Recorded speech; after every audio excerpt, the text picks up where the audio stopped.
muchas horas invertidas, muchos pesos gastados, cientos de personas movilizadas literalmente para organizar un evento multitudinario.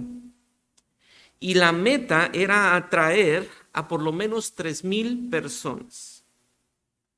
Recuerdo que las primeras ocasiones que hacíamos ese evento nos llenaba de gran emoción. Era una adrenalina que corría por nuestras venas del poder ver a tantas personas venir a un evento que ofrecería diversión, comida y predicación. Hasta rimaba. Para que al final del evento, que duraba una mañana, termináramos recogiendo, todos los organizadores recogíamos las tarjetas de decisión y decíamos una más, porque lo que queríamos era llenar esa meta propia, que nadie más nos los imponía, simplemente era una meta propia. Y decíamos, entre más decisiones, pues mayor será la cosecha. Y nos quedábamos aproximadamente con 1,000,000 de decisiones de arrepentimiento. Al paso de los años, esa actividad fue insostenible.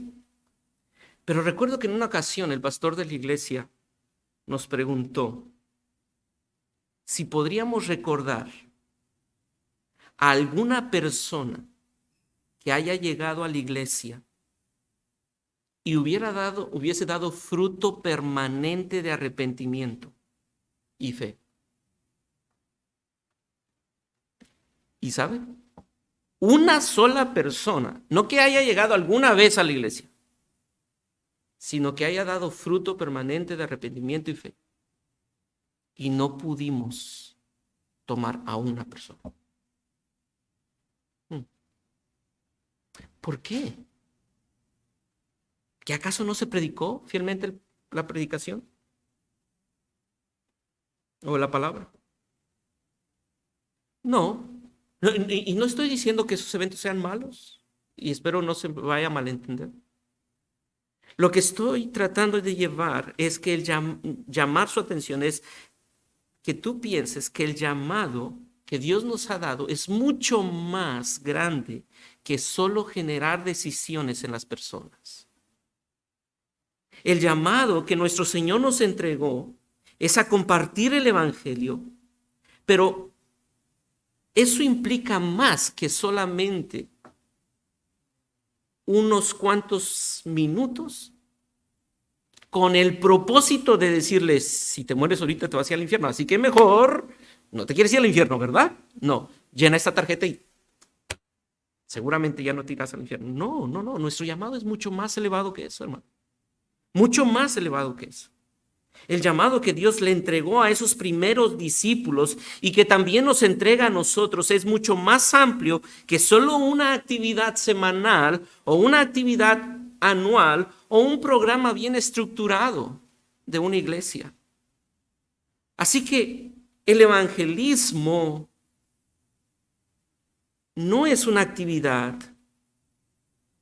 esporádica. El evangelismo, y de hecho déjame decir algo entre paréntesis, estas expresiones o sustantivos que terminan en ismo siempre se refieren a una doctrina o alguna forma de pensamiento, y el evangelismo, que es una forma de pensamiento, es eso, una forma de vida donde una persona vive el evangelio y no solamente vive, y no quiero que se confunda esto, y yo no estoy diciendo que tú puedes vivir el evangelio sin predicar el evangelio. No, necesitas predicar el evangelio, porque a Dios le ha placido salvar al inconverso por la locura de la predicación, pero tú puedes vivir toda tu vida hablando el evangelio sin vivir el evangelio. Así que el evangelio no es una actividad semanal. El evangelismo no es una actividad semanal. El evangelismo es una vida que predica, sí, predica con la palabra y vive el evangelio cada día de su vida e invita a otros a escuchar y vivir el evangelio. Espero que esto sea claro y esa definición nos ayude a entender que el evangelismo entonces no es solamente tocar una puerta y sentirte con eso bien porque estás evangelizando. No, no, no, no. Eso es parte de, pero no es lo todo. Así que el evangelismo es un estilo de vida que predica y vive el evangelio cada día de su vida e invita a otros a escuchar y a vivir el evangelio. Y eso es lo que el Señor Jesús le encomienda a sus discípulos. Y es lo que nosotros encontramos en este pasaje de Mateo capítulo 28, que nos ocupará esta mañana. Y déjenme recordar el contexto de esta porción, Mateo capítulo 28. El evento que nos narra Mateo en el versículo 16 al 20 está precedido por la narración de la muerte de Jesús. Ustedes recordarán eso en el capítulo 27, versículo del 32 en adelante. No solamente la muerte, después encontramos la sepultura en el versículo 57 del capítulo 27 y la resurrección en el capítulo 28, los primeros versos. Y Mateo es un testigo principal de estos eventos porque era uno de los discípulos. Pero nos deja ver, Mateo, algunos contrastes de los personajes secundarios de estas narraciones. Como, por ejemplo, nosotros vemos el contraste de los discípulos cuando muere el Señor Jesucristo, la actitud que los discípulos tienen cuando muere el Señor Jesucristo. ¿Qué pasa con los 11 discípulos cuando muere el Señor Jesucristo? Se fueron. Y es interesante que nosotros vemos que en el versículo 57 del capítulo 27 aparece uno que no era de los 11. ¿Quién aparece? José de Arimatea. Juan nos dice que ese discípulo era un discípulo en secreto. ¿Dónde está Pedro? Pedro, ¿no eras tú el que habías dicho que hasta la muerte? ¿No habías tú dicho que estabas dispuesto a dar tu propia vida por tu maestro? ¿Qué de aquellos 3 cercanos, Juan, Jacobo? ¿Dónde están? Los que escucharon ese corazón afligido del maestro diciendo, oren conmigo, mi alma está muy triste hasta la muerte, oren conmigo. Ellos vieron el dolor, el quebranto del maestro y ellos sabían que la muerte de Cristo era inminente. Y aún después de su muerte y de su sepultura, no tuvieron el valor para ir. Y Mateo lo que está narrándonos es precisamente ese contraste de la cobardía de estos 11 y del valor de los menos fuertes, los menos conocidos, los que pudieran pasar desapercibidos, como José de Arimatea, pero no solamente José de Arimatea, las propias mujeres. Las mujeres son las primeras que van a sepulcro. Son las mujeres que ayudan a José de Arimatea a embalsamar el cuerpo de Jesús. Así que este es el contraste que Mateo quiere mostrarnos cuando está narrando esto, pero también vemos este evento desde una perspectiva interesante cuando hacemos un zoom out o salimos de la narración de Mateo y vemos también la narración de los otros evangelios y nos vamos a dar cuenta que esta narración del versículo 16 está enmarcada por eventos del Señor Jesucristo ya después de su resurrección, apariciones que el Señor Jesucristo ha hecho. De hecho, nosotros por lo menos encontramos a lo largo de esos evangelios, como Lucas, Marcos y Juan nos narran, y Pablo también lo dice en Corintios, nos dice que hay apariciones del Señor Jesucristo. Mateo nos narra una con los 11 discípulos, pero en Juan nosotros encontramos una aparición diferente, que es la que nosotros encontramos en Juan cuando se aparece a Tomás recordarán esa aparición, cuando en ese aposento alto el Señor Jesucristo se aparece y Tomás dice: yo no creo hasta que ponga mi dedo y meta mi mano. Y el Señor allí se aparece. Así que 10 apariciones. Y esta es una de esas 10 apariciones. Dos de esas apariciones fueron a los 11. Muy probablemente esta es la última de esas 2 apariciones. Y la forma en que lo describe Mateo nos deja ver la misericordia y compasión del Señor Jesucristo en medio de la cobardía e incredulidad de los discípulos. Mateo quiere mostrarnos que ese hombre que fue maltratado, el Dios hombre que fue maltratado, torturado, juzgado injustamente, y todo el juicio fue un sinfín de atropellos a los derechos que él tenía. Ese hombre que fue sepultado y que resucitó tiene misericordia de quien no debe de tener misericordia, sino debería tener un juicio por su abandono. Y este Rey eterno tiene misericordia y muestra su autoridad a estos infieles e incrédulos. Note el verso 16, pero los 11, aquí nos conecta, pero los 11 discípulos, 11 discípulos, se fueron a Galilea, al monte donde Jesús les había ordenado. Vea el verso 10 del 28. Entonces Jesús les dijo: no temáis. Esto se lo está diciendo a las mujeres. Id, dad las nuevas a mis hermanos para que vayan a Galilea y allí me verán. ¿Ok? Entonces el Señor Jesucristo le dice a las mujeres: vayan y díganle a mis hermanos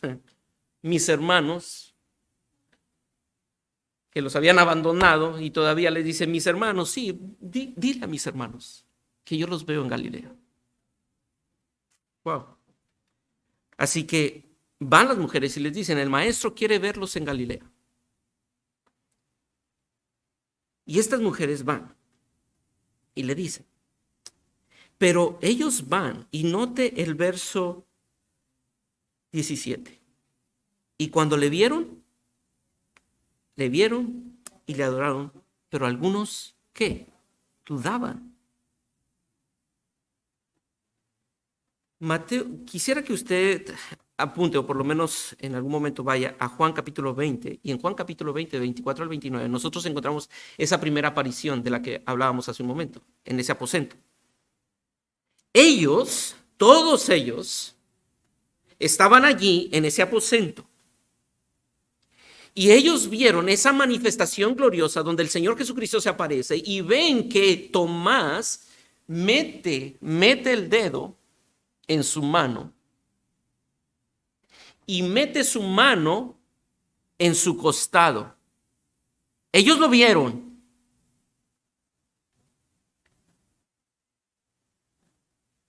La evidencia de la resurrección de Jesucristo era evidente. Era abrumadora. Era abrumadora. El testimonio de muchos testigos anunciaban con vehemencia que Jesús, el Cristo, había resucitado de entre los muertos. Hombres y mujeres confesaban, pero a pesar de eso, ¿qué dice el versículo 17? Dudaban. Ellos lo habían visto y aún dudaban. Y el maestro, sabiendo que el corazón de estos era vacilante, les pide a sus discípulos: vayan y los veo en Galilea. Y los veo, de hecho, los voy a citar en un monte. Versículo 16, al monte donde Jesús les había ordenado. O sea, nos vemos en el monte. Díganles que vayan a Galilea, ahí al montecito donde siempre nos vemos. ¿Qué había pasado en ese monte? Mateo lo tiene claro, porque a propósito, Mateo es el único que narra el sermón ¿recuerdan ese sermón? Capítulo 5.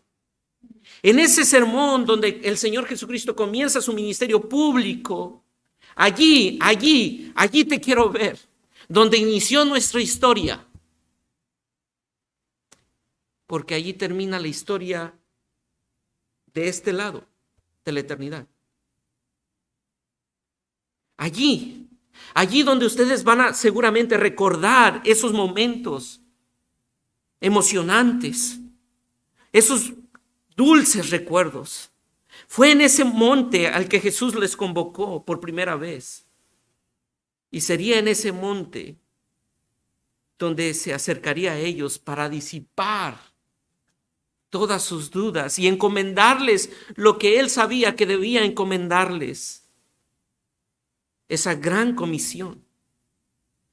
Pero observemos con detenimiento que Mateo nos está mostrando a Jesucristo como superior a todos los líderes de la antigüedad, porque el propósito de Mateo precisamente es ese: mostrarnos a Cristo como superior a Moisés, como superior a David, como superior a todos los profetas, como Elías. Él es el cumplimiento de todos los eventos del pasado. Allí se eclipsa todo.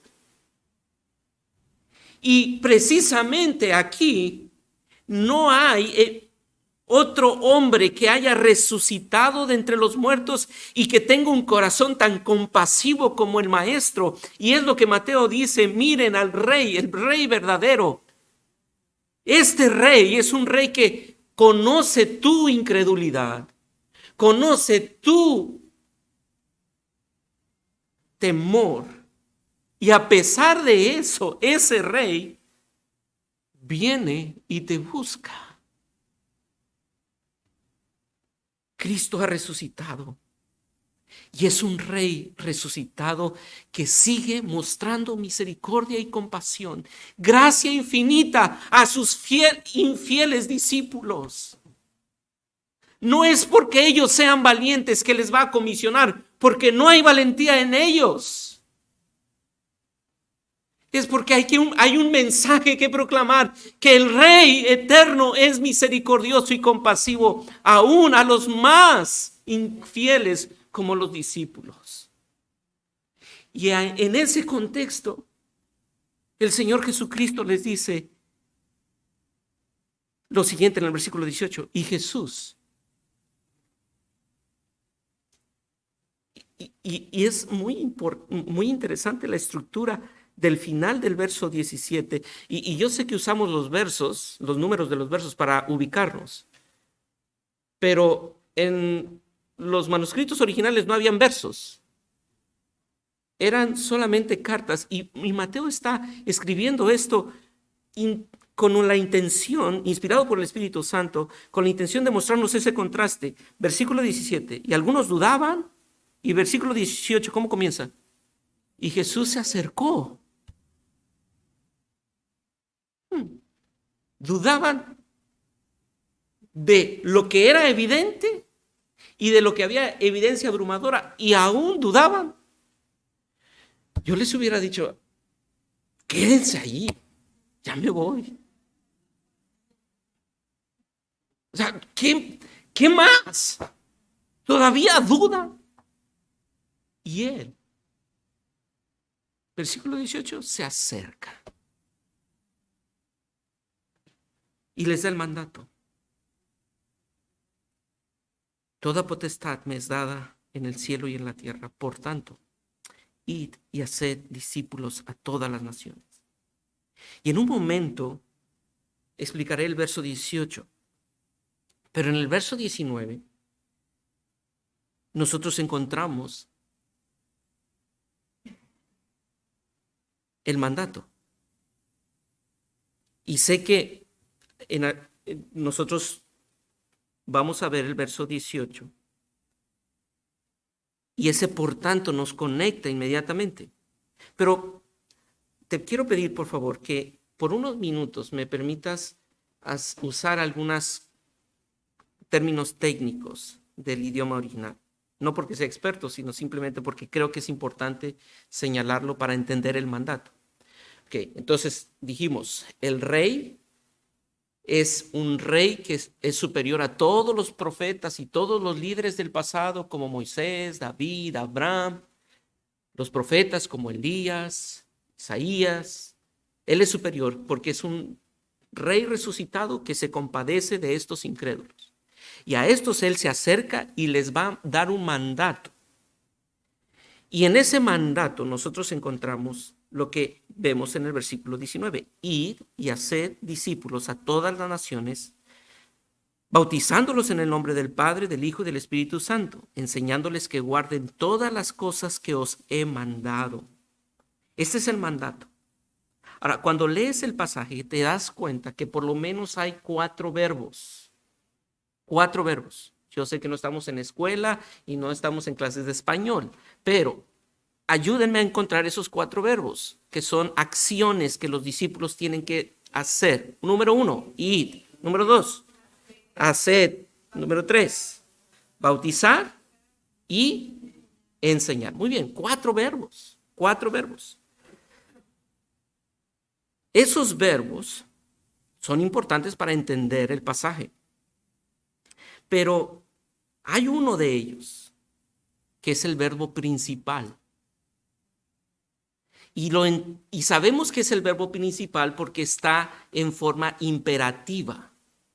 Los otros 3 verbos son nominativos. ¿Qué significa eso? Que normalmente apuntan al sujeto del verbo o son subordinados al verbo principal, a la acción principal, al verbo principal. ¿Me explico con esto? Nominativo significa que son subordinados a la acción del verbo principal. Así que, ¿cuál es el verbo principal que es imperativo? Y la gran mayoría de nosotros diríamos es id. Pero el original no es id, el imperativo. El original es haced discípulos. Es como cuando yo le digo a mi hijo, necesito un refresco. Ve a la tienda por el refresco. Cómprame el refresco. No le estoy diciendo que el mandato es vaya. No, yo quiero la coca. ¿Sí me explico? O sea, el id va implícito en el tráeme la coca, porque aquí no hay coca. Necesitas ir y traerme la coca. ¿Me explico con esto? Así que el verbo principal es hacer discípulos. En nuestro idioma, nosotros encontramos 2 palabras, hacer discípulos. Pero en el idioma original es una palabra, mateteu. Así que el llamado es, salgan de este monte y vayan a ser discípulos. O sea, no se queden aquí en este monte. El propósito de que yo les convoqué aquí es para darles mi encomienda, pero no lo van a cumplir aquí en este monte. Tienen que salir de este monte y hacer discípulos a todas las naciones. Termino ese tecnicismo. Y lo que usted ha visto desde el primer día es lo que el Señor Jesucristo le está diciendo. Lo que ustedes han visto desde el primer día que los convoqué, hasta este día en este monte, ha tenido un solo propósito, discípulos. Un solo propósito, llegar a este momento y decirles, lo que ustedes han aprendido de mí, eso vayan y háganlo con otros. Todo lo que hemos visto, mi querido creyente, Iglesia Emanuel, todo lo que ustedes han visto durante 50 años, de la fidelidad de un hombre como Samuel Holmbrook, de la fidelidad de hombres como el pastor Iván, como el pastor Jaime, como el pastor Ernesto, todo lo que ustedes han visto en ellos, vayan y háganlo con otros. No es simplemente para tener un superhéroe en un nicho, sino para vivir, como decíamos, se explicaba hoy. No somos nosotros la luz, Él es la luz, nosotros solamente somos reflejos de la luz para que otros vean la luz y vivan como luz. Todos aquellos que hemos recibido ese acercamiento bondadoso del Mesías, tiene como propósito producir discípulos. Todo lo que hacemos, hermanos, como iglesia, todo lo que hacemos es un instrumento para hacer discípulos. Porque el corazón de nuestro Dios es seguir llamando a sus escogidos por gracia y salvar a los perdidos. Hermano, usted está discipulando al venir a esta congregación. De verdad, todo lo que hacemos es una forma de discipular, es parte integral del discipulado. Si tú te quedas en tu casa, tú estás enseñando cómo se vive el cristianismo. Si tú estás criticando al liderazgo, tú estás enseñando y estás discipulando a otros. Todos somos discipuladores, todos estamos discipulando. Todos estamos cumpliendo esa comisión de una forma correcta o incorrecta. Así que la razón por qué la iglesia existe es dar a conocer la gloria de Dios para hacer discípulos. Todo lo que hacemos tiene esa finalidad. Que la gloria de Dios se expanda a través de discípulos que vayan reflejando la gloria de Dios. ¿En dónde? En la iglesia. No solamente en la iglesia. Allí en Pemex, digo Pemex porque sé que Pemex aquí es muy importante. Bueno, perdón. En el hospital, en la escuela donde tú estudias o trabajas, en donde tú estés, estás representando la gloria de Dios. Así que la misión que fluye de nuestra comunión amorosa, de nuestro crecimiento espiritual y de nuestra alabanza como iglesia es ser instrumentos fieles y obedientes para cumplir la comisión de hacer discípulos. De hacer discípulos. Y hermano, este es un mandato que todos y cada uno tenemos que escuchar y todos y cada uno tenemos que creer. Dios, en su gracia, se reveló en Cristo para ser Él el Señor de la vida de sus discípulos. Y todos los que decimos ser seguidores de Cristo, debemos recordar esta comisión. Todos.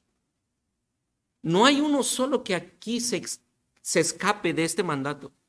Todos los discípulos tienen que hacer discípulos. Y déjame decirte, todos estamos haciendo discípulos. Pero, ¿qué quiere decir con hacer discípulos? Como dije hace un momento, no es exactamente lo mismo que hacer convertidos, aunque implica, pero no es solamente eso. Este énfasis de hacer discípulo pone el énfasis en un hecho más grande que solamente el captar la información en la mente. El énfasis es que la vida de la persona, el corazón, la voluntad, deben ser ganadas por Dios. Un discípulo, en el contexto original, es un aprendiz, es un alumno, uno que está siendo conformado al maestro. Ese es un discípulo. Bueno, pues entonces nosotros tenemos que aprender de eso y decir, eso significa entonces hacer discípulos. Sí, pero yo no soy un buen maestro, no, pero tienes a un buen maestro. Al mejor maestro. Y tú puedes reflejar la gloria de ese maestro. Pero puedes fallar, sí, y de hecho fallarás. Como 11 que estuvieron frente a él y le abandonaron, y ese maestro le dice a esos 11 débiles e incrédulos, vayan y hagan discípulos. Así que no es con base en tu capacidad, sino con base en el carácter tierno de nuestro maestro que hacemos discípulos. Los apóstoles deben proclamar la verdad y la voluntad de Dios al mundo para ser discípulos. Eso es hacer discípulos. El hacer discípulos es vivir la vida y proclamar el evangelio. Y eso tiene implicaciones, como dije hace un momento, en la mente y en el corazón de las personas. La verdad aprendida tiene que ser la verdad aplicada y vivida. Debe ser apropiada por el corazón, la mente y la voluntad. Si tú quieres hacer discípulos, no solamente basta con que tú sepas información teológica, porque me parece que muchas veces nosotros creemos que ser discípulos es sentarnos con alguien, agarrar un librito de 2 lecciones y decir, te voy a discipular. Entonces tomamos esas 2 lecciones que las hemos estudiado por años y decimos, bueno, pues la Biblia habla acerca de la salvación. Déjame te explico qué es la salvación. Y comienzas a decirle la salvación. Bueno, la Biblia habla del bautismo. Bueno, déjame decirte lo que la Biblia dice del bautismo. Son verdades. Son verdades. No estoy diciendo que eso está mal. Pero no solamente es eso. No es solamente información mental, intelectual, académica. ¿Cómo tú has vivido esa salvación en tu vida? ¿Cómo esa salvación tan grande de la que tú me hablas ha cambiado tu forma de ver a tu esposo, a tu esposa? ¿Cómo esa salvación tan grande y esa santificación de la que tú me hablas, que es progresiva, tú la has vivido en tu matrimonio cuando tu esposo o tu esposa no es lo que tú supones que debe de ser? ¿Cómo enfrentas a los que te contradicen? ¿Qué actitud tienes cuando las cosas no salen como tú estás esperando? Cuando llega la enfermedad. Ese es el discipulado que va más allá que simplemente dar una información abstracta y religiosa, académica. Va más allá que eso, mi querido creyente.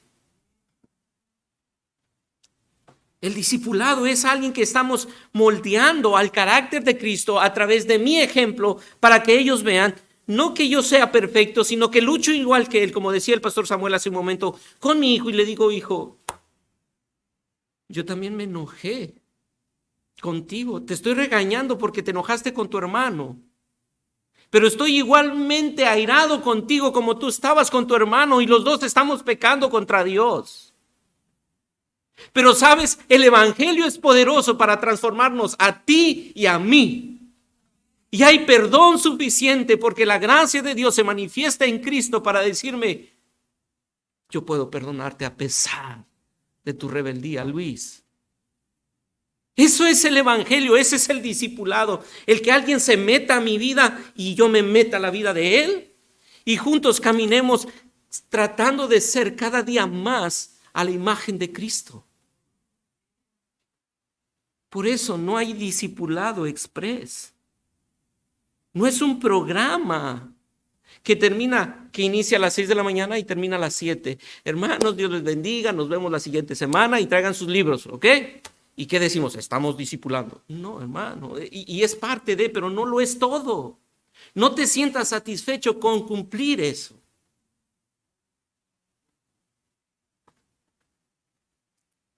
Pero seguramente cuando pensamos en esto podríamos decir, bueno, esa comisión seguramente era para alcanzar las misiones y llegar a lugares fuera de nuestro lugar y de nuestras fronteras. No, mi hermano, todos, como dijimos, todos estamos discipulando. Madre de familia, quiero pedirte que tú consideres que la función que Dios te ha dado como madre es para ser discípulos. Considera esa maternidad como el instrumento que Dios te da para discipular el corazón de tus hijos. Quizás tú piensas, yo estoy cansada de repetir las mismas tareas. Me levanto, tengo que preparar el lonche para mi esposo, tengo que tender la cama, tengo que mandar a los niños. Ya. Ay, cómo quisiera ser como la hermana que predica. Seguramente ella sí está sirviendo al Señor. Yo aquí qué. Nadie ve, nadie agradece. Mi esposo se va, ni lo veo y llega en la noche y otra vez lo mismo. No olvides que ahora tú tienes el privilegio de mostrar a esos pequeños cómo se vive el evangelio de nuestro Señor y compartirles a esos niños y a ese esposo el precioso amor sacrificial de nuestro Señor Jesucristo, que dio a pesar de que merecían el amor esos discípulos. Y Él se acercó y les habló. Ese es discipulado. Tú estás reflejando algo que ese papá no va a reflejar y que yo no voy a reflejar como pastor en tu casa o como los pastores de esta iglesia en tu casa. Esto solamente es un don que Dios te da a ti para discipular a tus hijos de esa forma. Padre de familia, tú eres un discipulador en tu trabajo, en tu grupo pequeño. Señorita, tú estás haciendo discípulos en tu escuela. Tú que dices ser cristiano, tienes el glorioso mensaje del Evangelio de la Gracia. Que cuando tus maestros te ponen una calificación injusta, puedes reflejar gracia y misericordia. Y no pelearte por todo lo que pasa y las injusticias que vives, porque Jesucristo no vino a solucionar las injusticias de este mundo, vino a compartir un evangelio de gracia y amor. Ese es el evangelio y todos estamos discipulando, pero tienes que proclamar el evangelio. Tienes que decir quién es Cristo, qué es Cristo para ti. No solamente es vivirlo. No, tienes que proclamarlo, como dijimos hace un momento. Y porque Dios nos ha mandado a ser discípulos, tú debes obedecer ese mandato. Y quiero darte 2 razones. Hermano, no puse el cronómetro, así que no sé. Perdón. Son las 12:57. Pastor Iván, pastor, aquí os tengo que... Dele, dice la congregación. Pero no escuchen a la congregación, hermanos. Moisés, no, Aarón, ¿no? Escuchó a la congregación. No, pero déjenme darles 2 razones por qué debemos obedecer este mandato, que encontramos en el versículo 18 y en el versículo 20. Y Jesús se acercó y les habló diciendo: toda potestad me es dada en el cielo y en la tierra. Tú debes hacer discípulos y cumplir este mandato confiando, número 1, confiando en su autoridad soberana. Mire, hermano, esto es emocionante y te lleva a un éxtasis, porque Jesús dice: toda potestad me es dada en el cielo y en la tierra. Toda autoridad me ha sido dada en el cielo y sobre la tierra. Jesús aquí está reclamando para sí todo el poder y todo el derecho para ejercer todo poder sobre el cielo y sobre la tierra. Ahora, cabe mencionar algo. En este momento que él lo está diciendo, no es el primer momento que lo ha dicho. De hecho, nosotros encontramos en Mateo capítulo 11, versículo 27, esa expresión: todas las cosas me fueron entregadas por mi Padre. Y cuando tú ves la vida del Señor Jesucristo antes de su muerte, tú ves que Él tenía autoridad, porque Él resucitó por lo menos a 3 personas. Él detuvo una tormenta, Él sacaba a los demonios, Él perdonaba pecados, como veíamos hace un momento. O sea, Él tenía autoridad sobre todo. Pero después de su muerte y de su resurrección, esta expresión tiene un color diferente completamente. ¿Por qué? Porque ahora Él ha vencido el poder de la muerte. No hay absolutamente nada que no haya sido conquistado por Jesús. Y ahora, después de haber conquistado la muerte en la línea de tiempo que nosotros vivimos, Él dice, toda autoridad tengo sobre el cielo y sobre la tierra. No hay ninguna situación, no hay ningún lugar, comunidad fuera de su autoridad y gobierno soberano. El Señor Jesucristo les está diciendo, hagan discípulos, porque quiero que entiendan que todo el cielo y toda la tierra está bajo mi control. Y no hay un solo lugar donde yo no tenga autoridad sobre él. Vayan y hagan discípulos. Es tan vital para estos hombres que están recibiendo este mandato escuchar quién les está enviando. Les está enviando. ¿Recuerdan la ilustración del hermano Samuel con su hermana? Va la niña y le dice, vayan, ¿cómo era? Lávense las manos, dejen de jugar, lávense las manos y vamos a comer. Pero cuando la mamá dijo, la actitud de ellos cambió. Y los discípulos están aquí. Ok, vamos a ser discípulos. ¿Quién me envía? El que es dueño de todo y tiene autoridad sobre todo.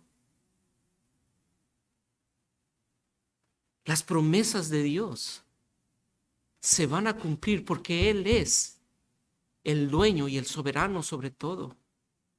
Él es. Cuando yo envío, volviendo a la ilustración de mi hijo, si yo le digo, hijo, mira, ve al Seven o a la tiendita de la esquina y cómprame un refresco. Inmediatamente lo que él me va a decir es, sí, pues dame el dinero. Y entonces él ahora, por un recurso específico que yo le doy, él puede ir y comprar. Pero si yo le digo a mi hijo, hijo, ve, la tiendita es mía.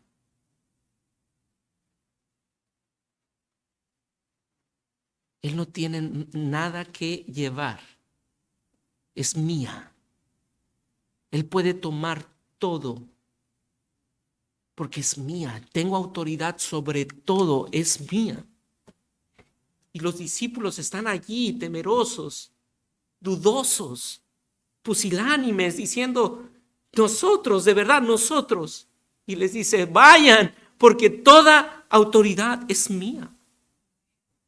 Abraham Kuyper, un teólogo que fue primer ministro de Holanda a principios del siglo XX, dijo esta expresión que quisiera que tú la escucharas y la grabaras en tu mente para hacer discípulos. Tú, madre, que estás allí discipulando a tus hijos, pastor que estás pastoreando esta iglesia, o joven que está siendo llamado al campo misionero, recuerda esta verdad. No hay un centímetro cuadrado en todo el dominio de nuestra existencia humana sobre el cual Cristo, como soberano sobre todo, no clame mío. No hay centímetro cuadrado en todo el dominio de nuestra existencia humana sobre el cual Cristo, como soberano sobre todo, no clame mío. Todo es de Él, todo es por Él y todo es para Él. Por lo tanto, vayan y hagan discípulos. No temas. Toda autoridad me ha sido dada.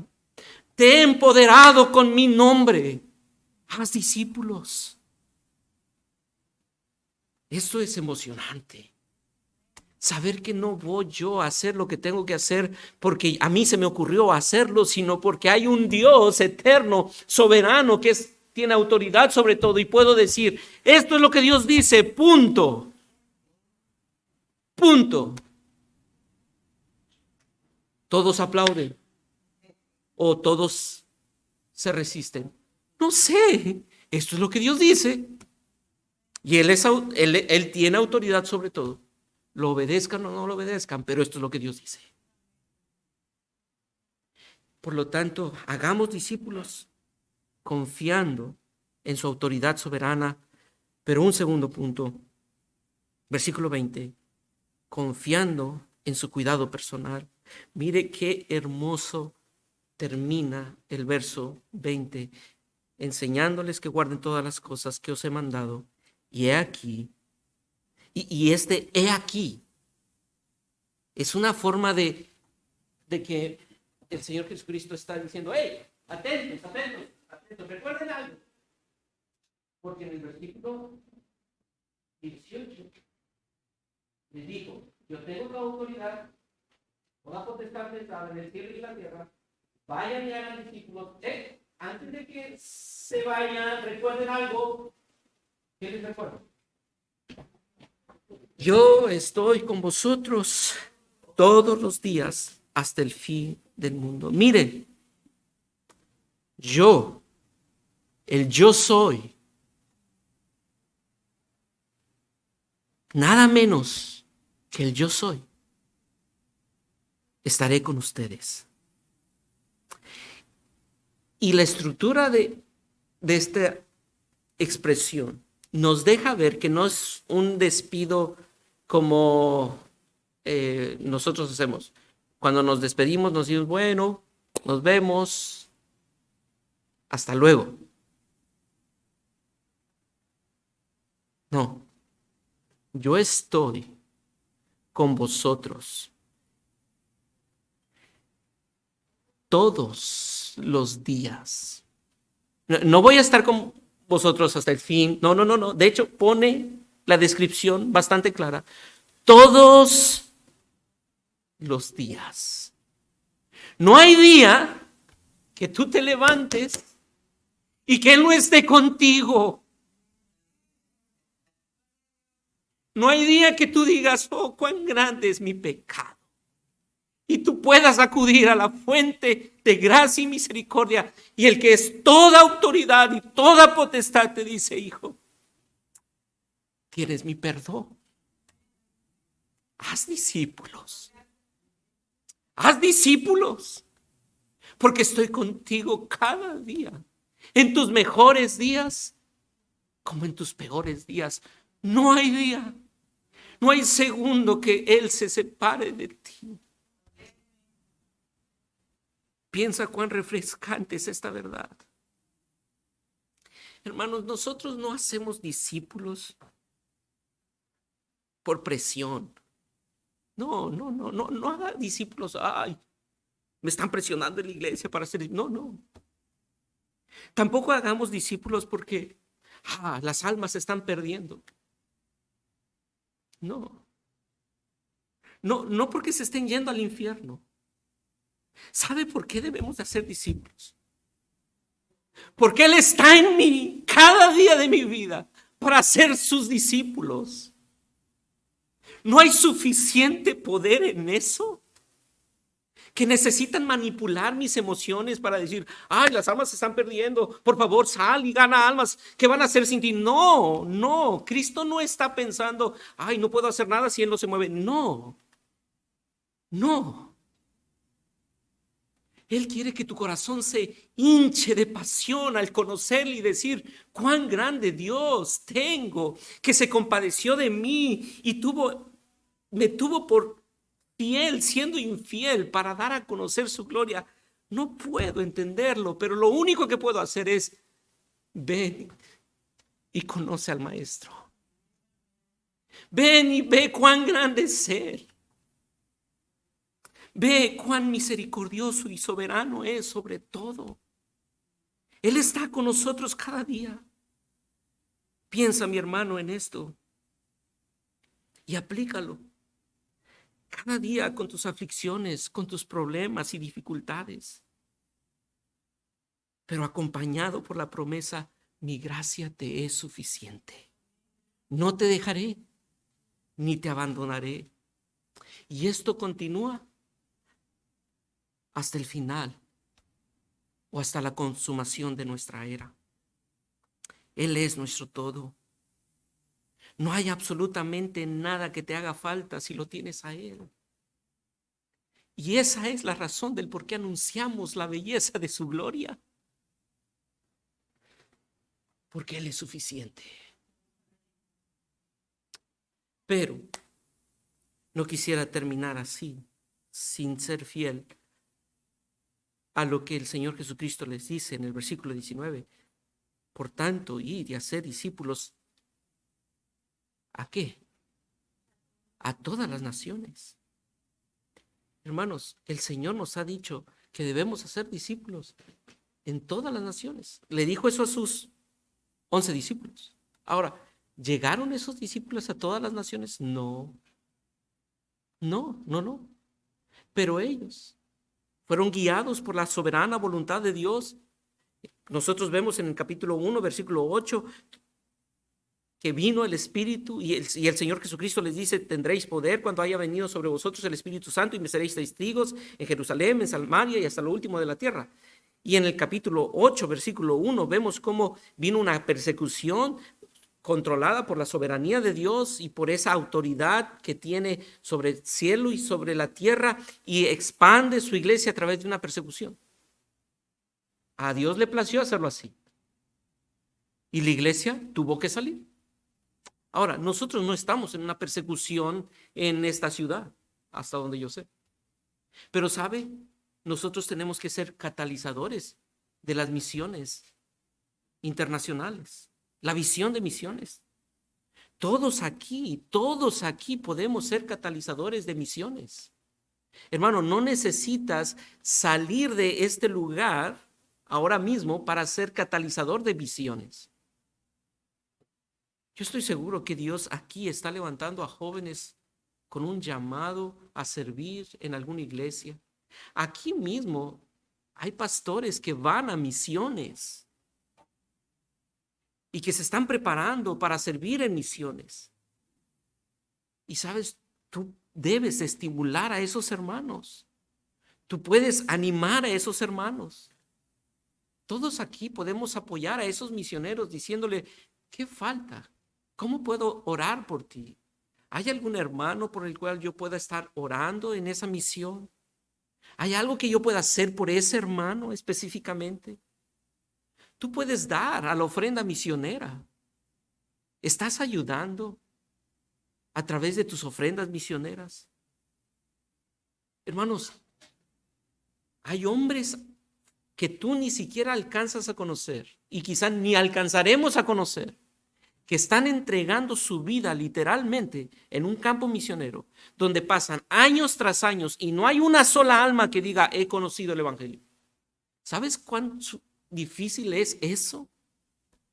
Y sabe, tú y yo podemos orar por esos hombres que están plantando iglesias en lugares difíciles. Pero también quiero animarte a orar por misiones. No solamente a catalizar con tu actitud, sino a orar específicamente. El Señor Jesucristo dijo en Mateo capítulo 9, versículo 37, la mies es mucha y los obreros pocos. Produzcan obreros. ¿Eso dijo? No. Pónganse a orar. Oren para que el dueño de la cosecha envíe a sus obreros a esa cosecha. No se olviden, oramos a quien tiene autoridad sobre todo. Él es el dueño, Él sabe dónde necesita. Yo no. Él sabe, por lo tanto, oro y le digo: Dios de la mies, Señor de la mies, envía obreros a tu mies, y si ha de levantarse de entre nosotros un siervo tuyo que vaya, ayúdanos a enviarle, a apoyarle, a servirle. Porque eres tú quien le está dando ese llamado. Nosotros solamente reconoceremos ese llamado. Así que el plan de Dios para la iglesia en cuanto al involucramiento es orar. Orar. Por lo tanto, mi querida iglesia Bautista Emanuel, hoy que se celebran 50 años, seamos fieles a la autoridad de la palabra, obedeciendo el mandato de hacer discípulos, confiando en su autoridad soberana y confiando en su cuidado personal cada día, estimulando las misiones entre nosotros y orando por las misiones y misioneros que están invirtiendo su vida en el campo misionero.